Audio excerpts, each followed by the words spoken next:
استحکام کے لیے اس وقت پی ٹی آئی بھی اب مذاکرات کی بات کر رہی ہے، حکومت بھی مذاکرات کی بات کر رہی ہے، لیکن سر اس کے باوجود مذاکرات نہیں ہو رہے ہیں.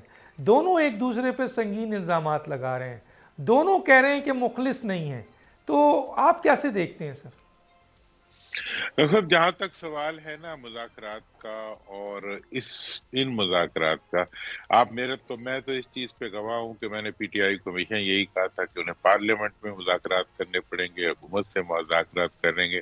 اب وہ اس کے لیے ڈیفینیٹلی تیار ہے، لیکن مذاکرات کوئی ایسی چابی نہیں ہے جس کو آپ آن کریں تو وہ شروع ہو جائیں گے. مذاکرات اقدامات کے ذریعے شروع ہوتے ہیں، اور مذاکرات کا پہلا قدم جو ہے وہ حقیقی معنوں میں حکومت کو اٹھانا پڑتا ہے. جب بھی حکومتوں نے مذاکرات، بھٹو صاحب سے لے کے کا دور بھی آپ کو یاد ہوگا، جب انہوں نے مذاکرات کیے تھے سب سے پہلے انہوں نے سیاسی جو کابرین تھے، سیاسی قیدی جو تھے، ان کو رہا کیا تھا، اور ان کی رہائی کے بعد جو ہے ایک نیا عمل شروع ہوا تھا جس کے نتیجے میں بات چیت آگے بڑھی تھی.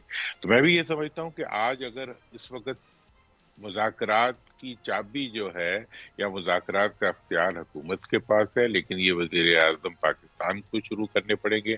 انہیں جو سیاسی قیدی جو انہوں نے رکھے ہوئے ہیں ان کو چھوڑنا پڑے گا اور ان سے بات چیت کے ذریعے آگے بڑھانا پڑے گا. اگر وہ یہ کر لیں تو میں آپ کو پورے کانفیڈنس سے کہہ سکتا ہوں کہ یہ مذاکرات فوری طور پہ شروع ہو جائیں گے. سبسکرائب کریں اور بیل دبائیں تاکہ کوئی خبر رہ نہ جائے.